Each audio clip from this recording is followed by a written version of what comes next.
Assalamualaikum warahmatullahi wabarakatuh.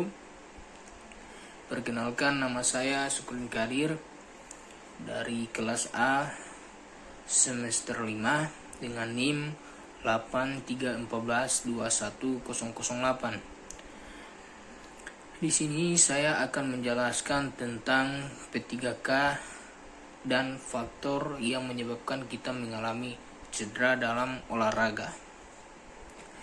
Ini dibuat untuk memenuhi tugas yang diberikan dalam mata kuliah pencegahan dan perawatan cedera.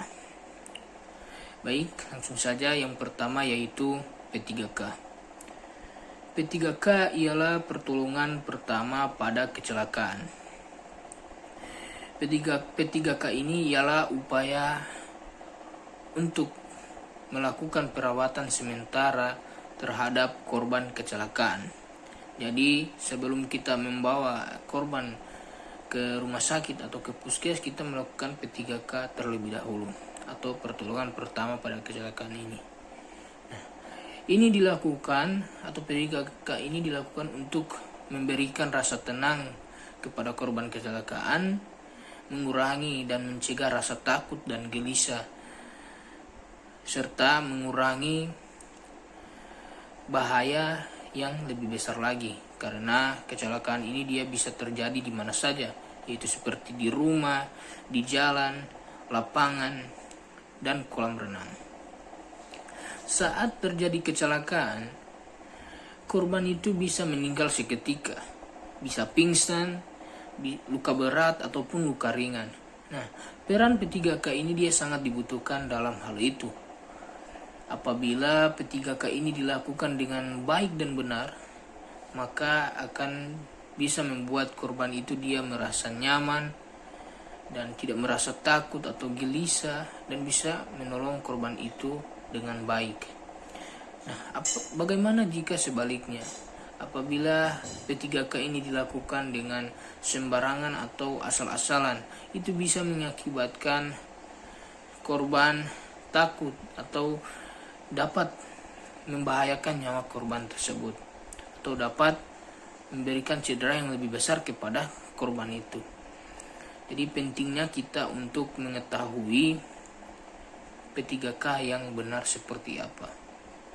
Nah, selanjutnya, sebelum saya masuk lagi kepada sikap saat melakukan P3K, saya akan membahas tentang faktor yang dapat menyebabkan kita cedera dalam olahraga. Yaitu yang pertama ada medan atau lokasi, yang kedua ada jenis kelamin, yang ketiga ada jenis olahraga, keempat ada gizi, dan yang kelima adalah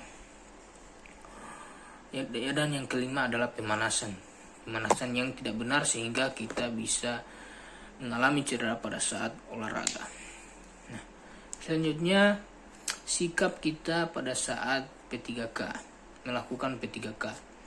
Yang pertama yaitu kita harus bersikap tenang atau tidak panik. Maksudnya di sini, jika kita tenang dan panik, maka kita bisa berpikiran jernih sehingga korban tersebut juga tenang saat melihat kita, dan kita juga bisa melakukan hal-hal yang bisa memberikan hal baik kepada korban. Ini ada hubungannya dengan poin kedua, yaitu penolong harus aman terlebih dahulu. Maksudnya itu ketika kita mau menolong korban, kita harus aman terlebih dahulu. Contohnya bagaimana? Misalnya ketika terjadi kecelakaan di jalan raya. Nah, itu kita harus melihat di sekeliling kita itu apakah sudah aman atau tidak. Apakah masih ada kendaraan yang berlalu lalang atau tidak. Kalau sudah tidak ada, maka kita bisa pergi ke tempat yang terjadi kecelakaan tersebut atau tempat korban yang akan kita lakukan P3K tersebut. Jadi pentingnya kita harus aman dulu, karena kalau kita berhubungan dengan poin pertama tadi, kalau kita panik atau tidak tenang, maka kita bisa terburu-buru saat mau menolong korban, dan kita tidak melihat lagi di sekitar. Kalau ada kendaraan yang akan lewat, maka akan mengalami kecelakaan lagi. Jadi pentingnya kita harus aman terlebih dahulu. Nah, poin yang ketiga itu ialah kita harus mengerti kode etik. Nah, kode etik itu kita harus ketika korban itu perempuan, kita harus mengerti hal-hal yang tidak baik untuk kita sentuh. Dan misalnya ketika saat kita mau memindahkan korban, itu kita harus mengetahui dulu korban itu dia mengalami cedera di bagian mana. Misalnya kalau dia cedera di tangan kanan, di bagian kanan, kita harus mengangkat korban tersebut di bagian kiri agar tidak membuat cedera pada korban itu lebih besar. Jadi seperti itu. Kemudian yang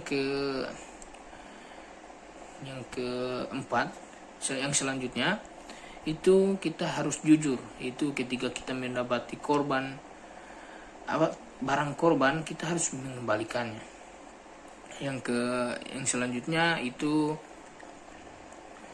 jujur. Yang selanjutnya kita harus berani, karena ketika kecelakaan itu juga tidak menutup kemungkinan korban tersebut sudah mengalami kematian. Jadi kita harus berani saat melakukan P3K, saat melihat cedera korban yang sangat bisa dibilang luka berat, kita harus berani atau kita tidak takut. Kemudian selanjutnya itu ikhlas. Itu kita menolong korban tersebut, kita harus ikhlas, kita tidak mengharapkan imbalan. Selanjutnya, setelah kita melakukan P3K kepada korban, kita segera membawa korban tersebut ke klinik, ke puskesmas atau rumah sakit terdekat.